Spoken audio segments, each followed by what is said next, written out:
নগাঁৱত এইবাৰ প্ৰবঞ্চনাৰে লুট কৰি নিলে শ্ৰমিকৰ ধন হয়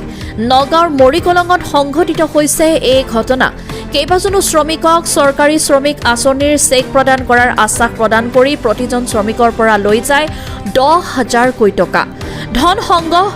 দৃশ্য বন্দী হৈছে ইতিমধ্যে চিচিটিভি কেমেৰাত জানিব পৰা মতে কামপুৰ কচুৱা পাহাৰতলিৰ কেইবাজনো শ্ৰমিক জাগুনৰ পৰা কাম কৰি ঈদৰ বাবে ঘৰলৈ আহি থকা অৱস্থাত নগাঁৱত এজন লোকে শ্ৰমিকলৈ চৰকাৰে বিভিন্ন আঁচনি প্ৰদান কৰিছে বুলি ভুৱা প্ৰতিশ্ৰুতি দেখুৱাই মৰিকলং চাৰিআলিলৈ আনি প্ৰতিজন শ্ৰমিকৰ পৰা 10,000 কোটি টকা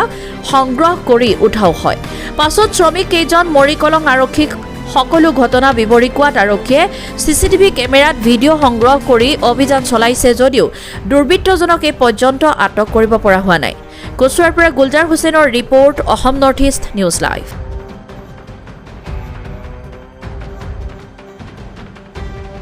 আমি জাগুনৰ পৰা কাম কৰি আহি আছিলোঁ ঘৰলৈ ঈদ বুলি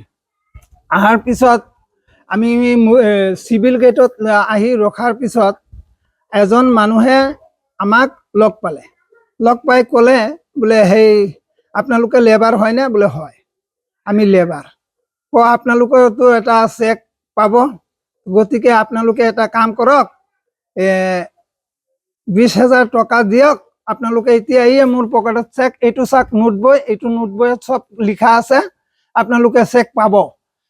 তো টকা দিয়ক আমি আপোনালোকৰ চেক উলিয়াই দিম সেই বুলি কৈ আমাৰ পৰা 20,000 টকা লৈ যায় কিন্তু